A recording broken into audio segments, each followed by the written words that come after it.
Flooding in the nation's heartland has turned deadly and left parts of several states underwater. Brandon Robinson sat down with the National Weather Service to talk about upcoming severe weather season while the preview of tonight's issues and answers.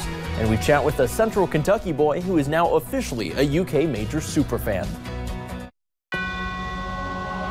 Dedicated to Eastern and Southern Kentucky, this is WYMT Mountain News This Morning. Good morning, I'm Connor James. The time is now just about 5 o'clock. Let's check in with Brandon Robinson for a look at your forecast this morning. Brandon, a cooler day today, actually. Absolutely. Starting out pretty chilly, and we're going to see conditions go up a little bit, improving temperature-wise, but condition-wise, not too bad overall today. A little frost this morning, so be ready for that. Let's take a look at the satellite and radar the last 6 hours on the loop. A little moisture off to our east, down toward Charleston. For the most part, things are pretty quiet here. Not even much in the way of cloud cover, but a few clouds spreading around there. Temperatures dropping steadily this morning. 34 Jackson, Hazard, 35 Pikeville. Some spots closer to 40 there down south. Coffee meter a little extra because it's Monday and because it's a little bit chilly. Almanac for today, we are going to see temperatures climb only in the upper 40s, though close to 50. Average high for this time of the year, 58 degrees. The rest of that forecast coming up here in just a few minutes. Connor? All right, thanks to Brandon. Nice to know we're dry because that's certainly not the case in the Midwest. People are stranded in cars and in their homes due to historic flooding in the Midwest. Snow melt and heavy rain has caused widespread flooding in Nebraska. One man was killed while trying to rescue stranded drivers. One woman whose brother's house flooded says that the devastation is unlike anything they have ever seen. I was blown away. The utter devastation. The power of nature is incredible.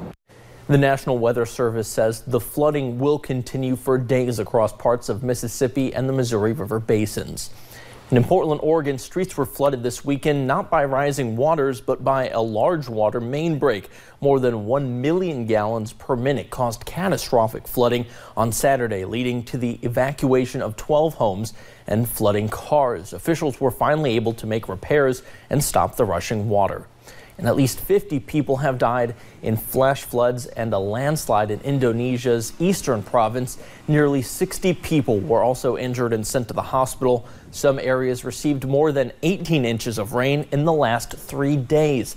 The storm system is expected to pick up speed and head south away from the land, which will allow for the floodwater to recede. Search and rescue operations are underway in some of the affected areas. And severe weather is the topic of tonight's issues and answers. Brandon Robinson sat down with 2 meteorologists from the National Weather Service. They discussed a number of weather-related topics, from the flooding Kentucky has experienced last month to what we can expect for the spring season. They also talked about how serious it was to take precautions when the Weather Service sends out an alert. A watch is put out when we're about 50% confident we're going to see severe weather later on in the day, whereas a warning, we're actually seeing the threat imminent. So it's going to happen in a matter of minutes, up to hopefully a half an hour lead time or so we've got on a severe thunderstorm or tornado. You can watch the full episode of Issues and Answers tonight at 7 right here on WYMT. And officials in Southwest Virginia are still trying to figure out what led to a deadly fire this weekend. It happened Friday night in the Paw Paw area of Buchanan County, community of Hurley. When crews got to the scene, the house was already fully engulfed. Once the fire was out, firefighters found the body inside. No word yet on the person's identity. Virginia State Police are investigating the case. And we know UK fans are dedicated, but no one compares to Lucas Witt. The Montgomery County 10-year-old now holds the title of #1 fan in the land. We told you last weekend about the national competition he was part of. As Caitlin Setner reports, Big Blue Nation pulled through to help him win. His fandom? I have a De'Aaron Fox Kings jersey right here. Started at a young age. I just always followed him. Now, Lucas Witt's love for BBN is undisputable. His favorite season? 2015-16, when Devin Booker, Karl Anthony Towns, that group, when they almost went undefeated.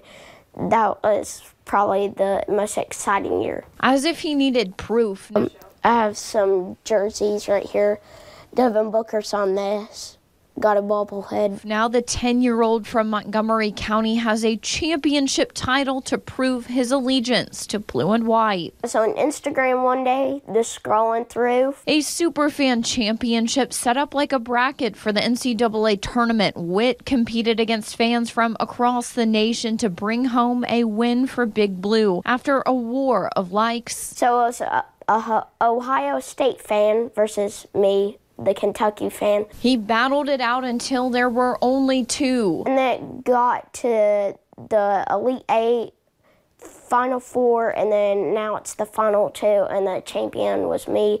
So it took a lot of time, but I'm happy I've won. With a championship title under his belt and 2 tickets to the big dance, Witt is hoping the Cats too will bring home a title to BBN. They're good. You know, they just lost to Tennessee, but I feel like that's going to give them energy to improve in the tournament and win some very good games. In Montgomery County, Caitlin Setner, WKYT. Talk about a super fan. Witt was telling us where he thought teams would be placed during Selection Sunday. He predicted Duke as a 1 seed and his Cats would be a 2 seed. He also said Louisville would be a 7 seed. He was right about all of them. And it's time once again for Hoops Hysteria on WYMT.com and your chance to play our NCAA tournament bracket game. You can also compete against some of the WYMT staff and also win a 65-inch smart TV. A $1 million prize will be awarded nationally if someone correctly picks all games. You can register now and fill out your bracket. Pairings were announced Sunday. You have until 15 minutes before the first game on March 21st to sign up. Thanks for getting your day started with us here on Mountain News this morning. Coming up, the very cute story of how 2 little ones ended up in Lake Tahoe and what their future plans are. And you might want to hibernate a little longer this morning, but the forecast overall isn't too bad, at least not for the first part of the week. I'll have all the details for you in about 3 minutes.